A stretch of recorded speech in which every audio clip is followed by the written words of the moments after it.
I used to love driving at night. Empty highways, cold air through the window, the quiet hum of the engine that made you feel like the only person alive in the world. But that was before I took the night shift, delivering freight along Route 117, a road that doesn't show up on most maps anymore. A road that teaches you the rules the hard way. And the first rule is this: never look in the rearview mirror after midnight. This is the 7th transmission from Dark Signal. Turn off the lights, put on your headphones. If this story makes you afraid to drive at night, like and subscribe for more transmissions. It started my second week on the job. The dispatcher had called me in late, a last-minute run through the mountain pass before dawn, a delivery that couldn't wait. The truck felt heavier than usual, though the manifest said the trailer was half empty. The company logo on the paperwork was smudged, no address, just coordinates. That should have been my first warning. By 11:47 p.m., I was deep in the woods. No cell signal, no radio stations, just the voice of the CB crackling with static, and the faint echo of someone whispering numbers, over and over, numbers that sounded too much like a countdown. At midnight exactly, the fog rolled in. It wasn't normal fog. It was thick, like smoke curling from the trees. The temperature dropped 20 degrees in seconds, and the world beyond my headlights vanished. I slowed to a crawl, squinting through the mist, and that's when I noticed the sign. Half buried in weeds, rusted nearly to dust. Welcome to Highway 117. Follow the rules. There was something scribbled below in black paint, barely visible in the beam of my headlights. Don't look back. I laughed nervously, but my reflection in the windshield didn't. For a moment I thought it moved on its own, eyes still on me even after I looked away. I pressed harder on the gas. The road twisted through endless pines. At some point, I realized I hadn't passed another car for hours. Then, in the mirror, just for a second, I saw headlights behind me. A single pair. Close, too close. I blinked. Gone.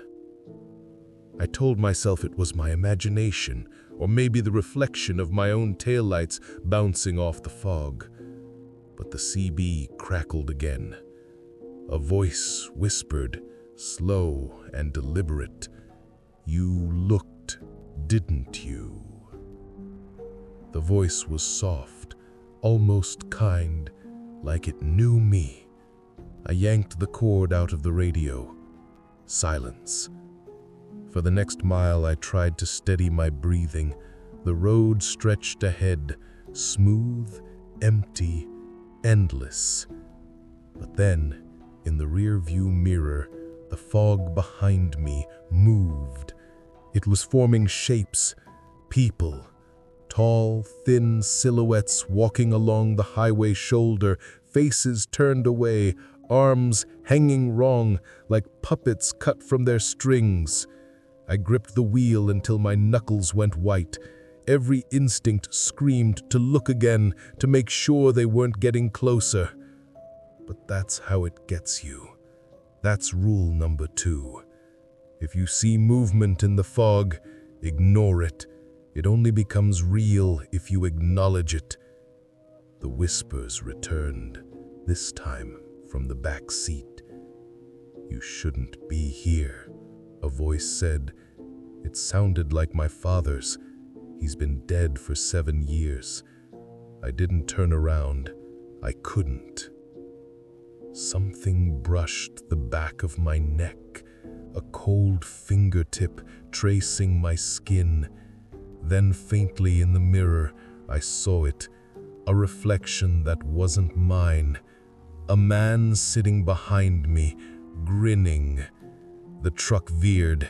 The headlights lit up the trees, and for a second I saw dozens of faces in the branches, watching.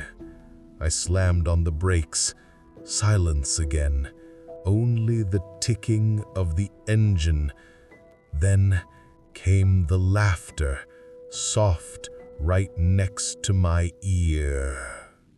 I drove until the gas light came on. Until the sun, or what looked like the sun, started bleeding through the fog. By then, my eyes burned. My hands were locked on the wheel, and my brain felt like static. When the highway finally opened into a small town, I almost cried from relief. A single diner sat beside the road, half its neon letters flickering, "Eat." I pulled in, parked crooked, and stumbled out of the truck. Inside, the smell of burnt coffee and grease was almost comforting. The waitress looked up as I walked in, pen frozen halfway to her notepad. "You okay, hon?" Her eyes drifted past me toward the window and stayed there. I followed her gaze. My truck was still running, the door still open, but someone was sitting in the driver's seat. I stepped closer to the glass. The figure's face was hidden by the reflection, but the posture, the stillness, it was mine. Same jacket, same hat, same hands gripping the wheel. My throat tightened.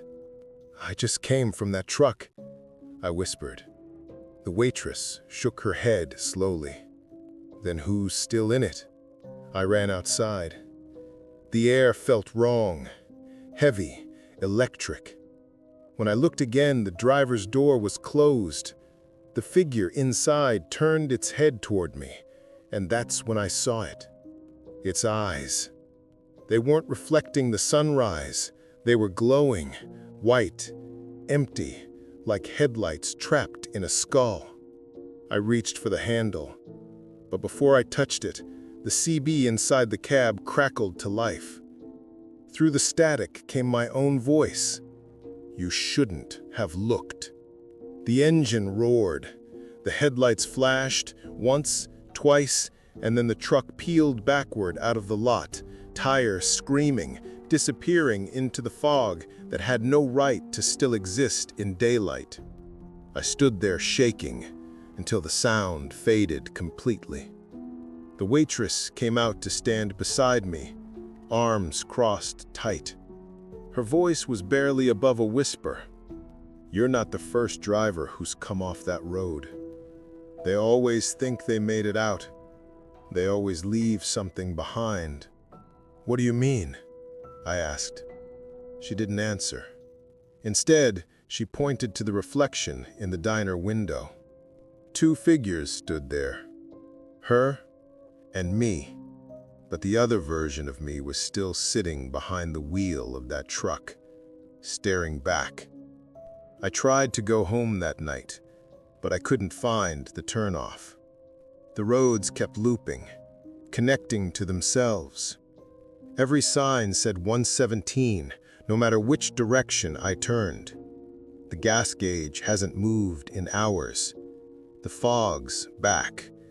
And somewhere behind me, through the static of the CB, I can hear that same whisper. Closer this time, more insistent. "Don't look in the mirror." I won't. I swear I won't. But if you ever find yourself driving this road and you see headlights in the fog that never get closer, don't wave, don't honk, And whatever you do, don't look back. End transmission. If you see headlights tonight, don't check the mirror. Like and subscribe for more horror transmissions from Dark Signal.